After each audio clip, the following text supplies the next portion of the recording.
Selamat pagi saudara-saudara yang dikasihi Tuhan. Kita jumpa lagi dalam renungan pagi GPD Bethesda Makassar. Pagi ini saya ajak kita menjumpai Lukas pasal 6 ayat 45. Firman Tuhan berkata sebagai berikut.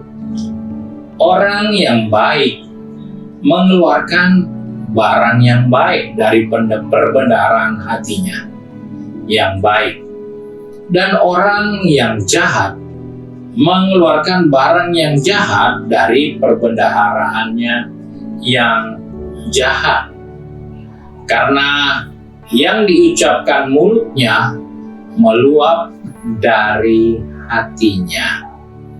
Saudara-saudara yang dikasihi Tuhan, kembali kita menjumpai suatu nasihat firman Tuhan. Karena nasihat ini penting untuk kita semua. Dalam perjalanan kehidupan ini kita bisa menjumpai orang yang dilihat secara kasat mata sepertinya baik. Orang yang kalau dia berbicara, rasanya orang ini pasti orang baik. Namun, itu belum bisa dijadikan pegangan sebagai ukurannya. Karena jelas, Alkitab mengingatkan dalam Matius 7 ayat 16-20 jelas sekali. Pohon yang baik tidak mungkin mengeluarkan buah yang tidak baik. Tapi pohon yang baik akan mengeluarkan buah yang baik. Kenapa harus diberitahukan seperti pohon, seperti tanaman?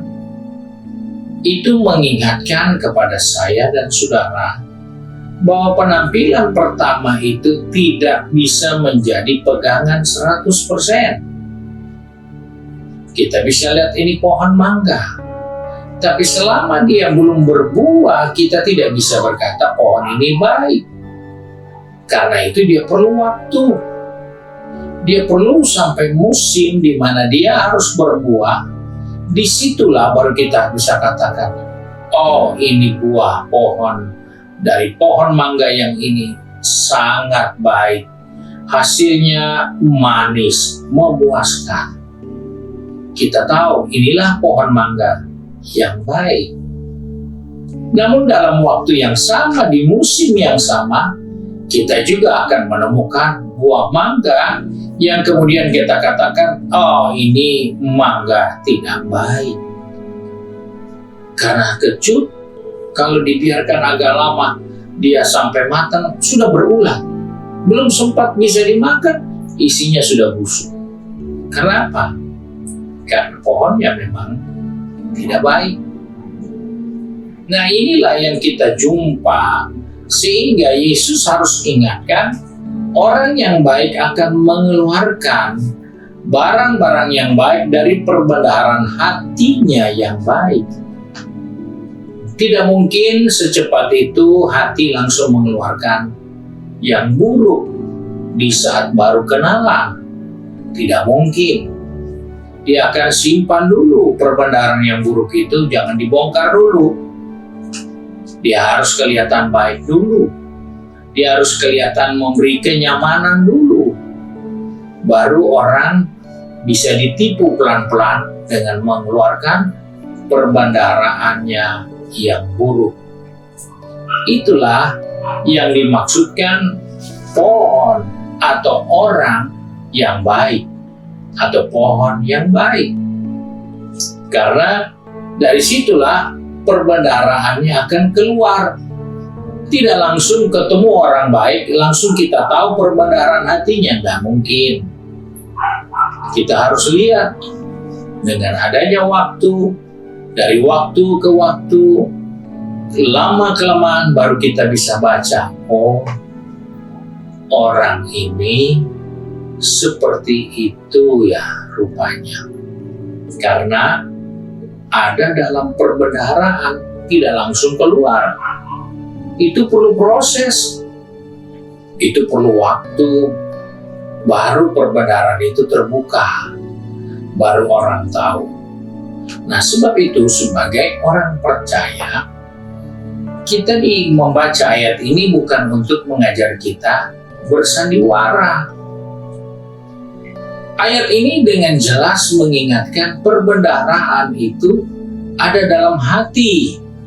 Nah, dari hal inilah kita harus mengambil sikap jaga hatimu, pelihara hatimu, karena hati yang baik pasti mengeluarkan perbendaharaan yang baik. Tapi kalau hati yang jahat, jangan harap ada yang baik yang keluar dari hati yang jahat. Nah, kita perlu menjaga hati kita. Kita perlu lindungi hati kita. Dengan menjaga hati kita, kita menjadi orang yang berwaspada. Karena kita akan menghasilkan buah dari apa yang ada dalam hati. Ada orang yang berkata, ini karena mulut saya. Hati saya ini sebenarnya baik. Maksud saya sebenarnya baik. Hatiku baik. Tetapi itu tidak mungkin bisa seperti itu, karena Alkitab hanya katakan, dari perbendaharaan hati yang baik akan keluar yang baik. Contoh, Yusuf, hatinya, perbendaharaan hatinya baik. Dia sudah dikhianati oleh saudara-saudaranya. Dia dikhianati dan diperdaya oleh istri Potifar. Sampai dia harus masuk penjara. Dia ditinggalkan saudara-saudaranya di dalam penjara. Kawan-kawannya melupakan dia. Tapi karena perbendaharaan hatinya baik, ketika dia jadi orang besar, dia gak suruh cari itu istri Potifar, penjahat, perempuan jalan, dan lain sebagainya. Enggak. Dia gak marah abang-abangnya, saudara-saudaranya, yang sudah menabur kejahatan untuk dirinya, tapi yang keluar adalah kebaikan dari hati Yusuf. Karena Yusuf memiliki perbendaharaan hati yang baik, maka dia tidak punya kemampuan untuk mengeluarkan yang buruk dari hatinya. Dia tidak mampu. Kenapa tidak mampu? Karena memang tidak ada. Kalau ada, pasti keluar. Itulah perbendaharannya. Tapi karena di dalam hati Yusuf tidak ada yang jahat, tapi yang baik, maka kalaupun dia harus dikeluarkan dari dalam hatinya, itu semua adalah kebaikan. Ini menjadi pelajaran untuk saya dan saudara dalam menjalani hidup di hari-hari yang bertambah dengan kesukaran, kesulitan, dengan banyak masalah. Milikilah perbendaharaan hati yang baik, karena itulah yang akan menolong kita. Paulus pun katakan, biarlah kebaikan hatimu diketahui orang. Tuhan sudah dekat.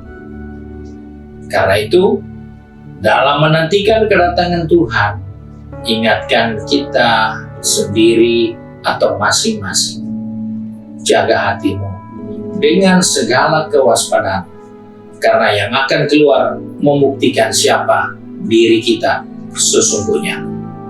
Puji Tuhan, Tuhan Yesus memberkati kita. Mari kita satu dalam doa. Kembali pagi ini kami datang kepada Bapa di surga dengan mengucap syukur, karena Tuhan sudah mengingatkan kepada kami bahwa dari perbendaharaan hati inilah yang akan membuktikan siapa diri kami yang sesungguhnya. Tuhan, pegang tangan kami. Tuhan, pertetapkan langkah kami, baik yang sudah pergi bekerja, sudah pergi berbisnis, berusaha, sudah pergi ke kampus, maupun yang sudah sedang sibuk di rumah masing-masing. Ingatkan kami, Tuhan, bahwa perbendaharaan hati yang baik, yang harus selalu kami pikirkan, yang harus selalu ada di dalam kehidupan ini, Sehingga dengan hal itulah yang akan membuktikan kami pohon yang baik, kami orang yang baik, karena perbendaharaan hati kami adalah kebaikan. Terima kasih Bapa untuk berkat-Mu sepanjang hari ini, karena Engkau menunjukkan kebaikan bagi kami. Engkau berbuat baik untuk orang benar maupun orang yang tidak benar. Engkau memberi hujan kepada orang jahat maupun orang benar. Engkau memberi panas kepada orang benar maupun orang jahat. Karena di dalam Engkau tidak ada kejahatan.